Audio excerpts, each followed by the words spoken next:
Ada 5 hal teman-teman sekalian, minimal sekali ini, yang bisa kita tarik setelah Ramadan dari ibadah-ibadah.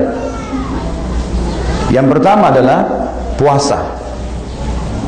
Puasa teman-teman ini adalah ibadah yang sangat luar biasa. Semua syubhat, semua hal-hal yang menghalangi Anda untuk berpuasa sunnah setelah lebaran, setelah Ramadan, terjawabkan dengan Ramadan kemarin. Misal haus, lapar. Kemarin kan sebulan penuh kita puasa, nggak masalah kan? Apalagi janjian sama orang, bisa janjian malam hari dan tidak mengganggu sama sekali bekerja. Tetap kita bekerja seperti biasa. Panas tetap panas juga Ramadan. Jadi semua syubhat untuk tidak puasa sudah terjawabkan. Dan tidak pernah ada orang meninggal dunia hanya karena puasa, kecuali ajalnya datang. Toh juga cuma ditahan antara subuh sampai maghrib, setelahnya kita bisa makan sampai pagi lagi. Dari poin yang pertama ini, pelajaran yang pertama masalah puasa, kita akan menjelaskan secara global tentang masalah 6 jenis puasa sunnah yang harus dijaga. Ini pelajaran pertama yang kita ambil teman-teman dari Ramadan, sehingga sisa 4 pelajaran saya ringkaskan saja. Tentu yang pertama masalah puasa dan 6 jenisnya sudah saya jelaskan tadi. Yang kedua yang antum harus jaga baik-baik adalah sholat malam. Sholat malam teman-teman, sholat tahajud, sholat qiyam Ramadan, qiyamul lail, sholat istilahnya sholat malam tadi atau sholat qiyamul lail, sama saja. Ini semua istilah-istilah dalam agama kita sama. Di Ramadan saja dibedakan. Di Ramadan dikatakan tarawih. Tarawih artinya santai. Kenapa dibahasakan santai? Karena kalau di bulan Ramadan teman-teman, kalau ditanya mana lebih afdal, saya sholat tarawih setelah sholat ba'diyah isya atau saya sholat tahajud di akhir malam khusus Ramadan, mana lebih afdal? Mana ulama Jakarta ini? Tarawih lebih afdal khusus Ramadan. Karena itu juga sholat malam tapi dimajukan. Kenapa? Karena Nabi SAW contohkan di awal malam. Berarti afdalnya tarawih.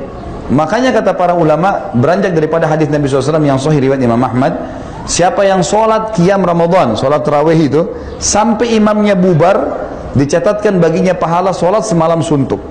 Tarawihnya itu. Jadi bukan di akhir malamnya.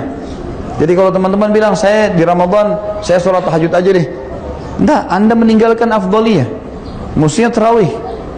Karena Nabi SAW contohkan selama 3 hari tarawih. Para sahabat kerjakan juga di Ramadan, khusus Ramadan. Umar bin Khattab kerjakan di awal waktu. Setelah sholat ba'diyah isya langsung dikerjakan. Maka di Ramadan tetap tarawih lebih afdal. Gitu kan? Di luar Ramadan kita kerjakan di akhir malam. Itu lebih afdal. Dan lebih afdal lagi kalau kita tidur kan gitu. Intinya teman-teman yang kita ingin titik beratkan sekarang, selama Ramadan kemarin, mudah-mudahan teman-teman di sini juga termasuk orang yang menjaga kemarin sholat tarawih itu, kita sudah dibiasakan mengerjakan tarawih. Biasa sholat malam. Kenapa nggak dikerjain sekarang? Apa alasannya teman-teman sekalian? Apa uzur antum depan Allah hari kiamat kalau ditanya, saya kan sudah latih kamu Ramadan kemarin, udah saya biasain dirimu, jiwamu, kenapa kamu nggak kerjain? Apa alasan kita teman-teman sekalian? Mungkin banyak orang yang mengatakan itu kan cuman sunnah. Perhatikan, kalimat itu cuman sunnah buang di lautan nih. Jangan lagi dipakai mulai sekarang.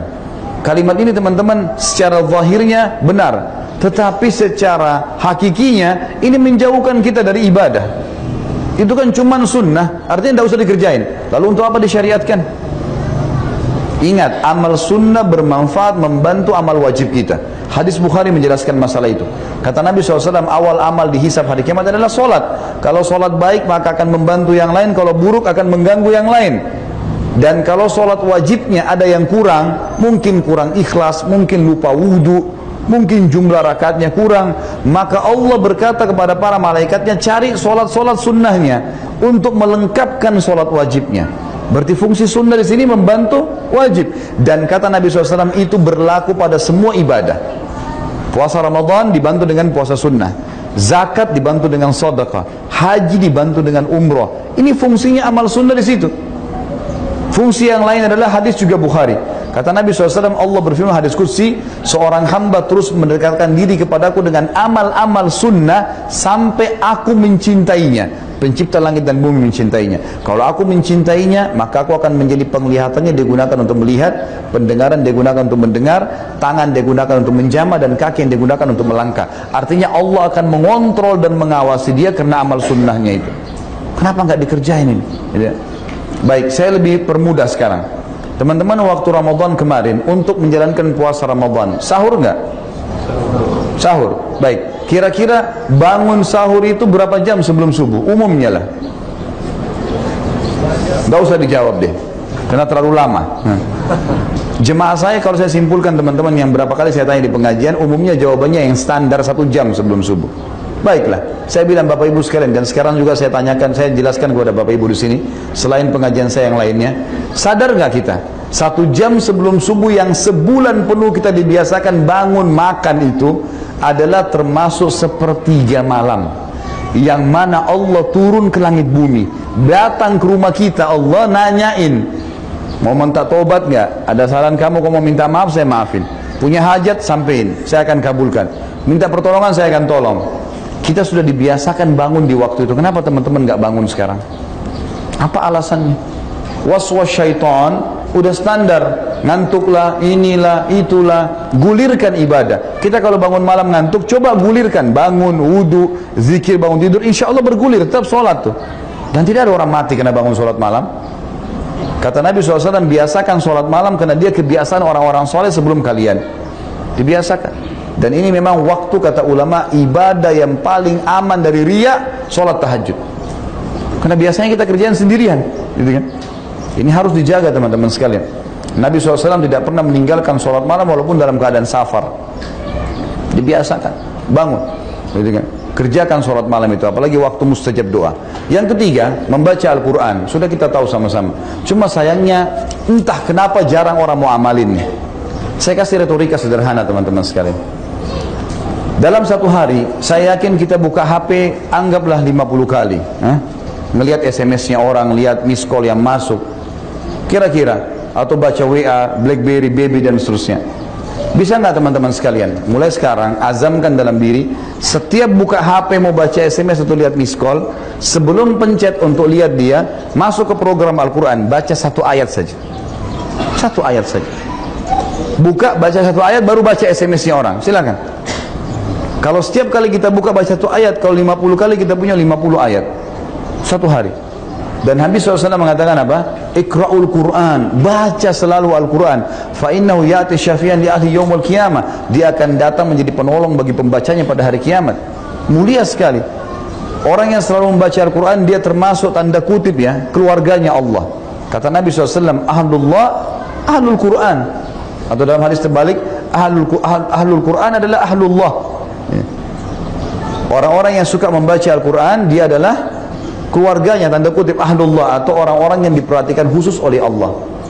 Baca teman-teman, ini bukan penulis penulis novel yang terkenal bestseller, bukunya bukan seorang dokter atau profesor, bukan dongeng. Ini kitabullah, perkataan Allah. Jadikan sebagai sahabat kita, baca, selalu dibaca. Ini tadi saya kasih contoh simpelnya saja. Kalau antum mau lebih berkembang lagi, setiap habis sholat azamkan 10 ayat.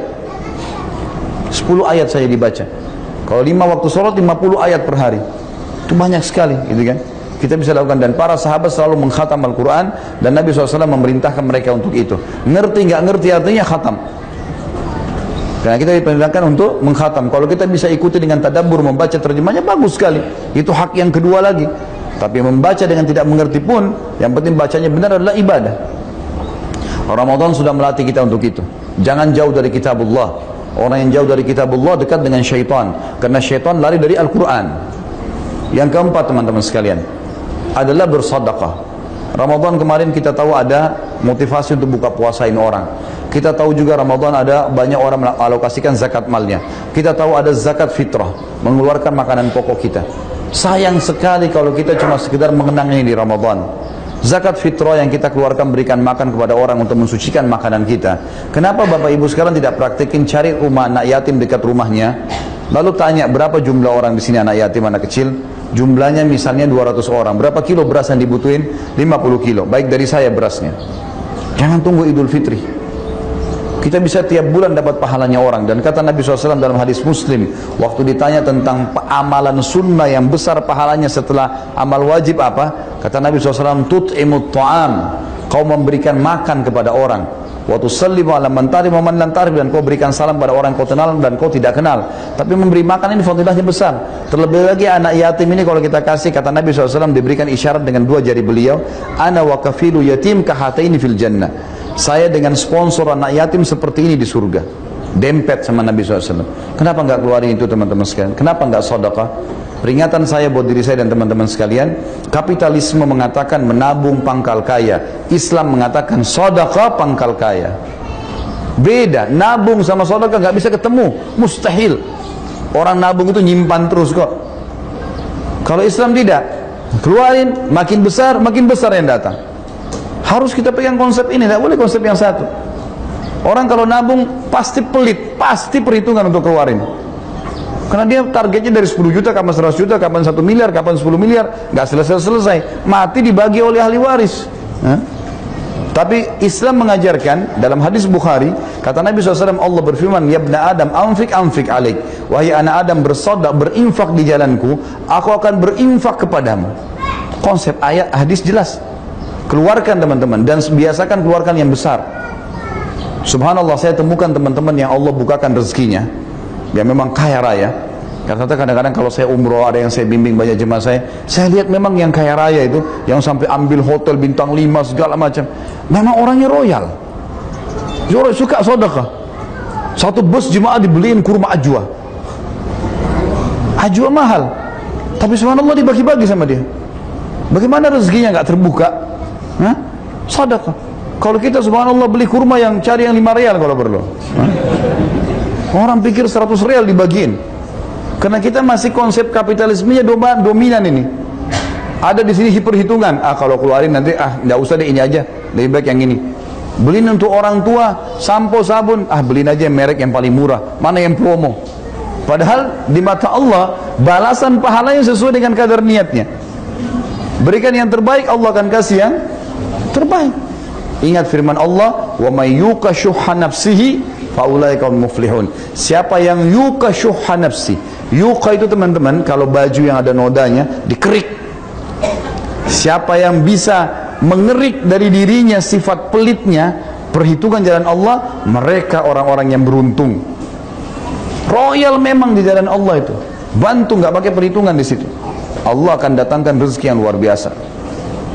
Yang terakhir, yang kelima teman-teman sekalian, Ramadan kemarin yang kita memang harus mengucapkan terima kasih kepada Allah, dan kepada Ramadan tanda kutip di sini tentunya. Ramadan karena kita tidak mengatakan dia adalah makhluk yang hidup, tapi di sini adalah ciptaan Allah.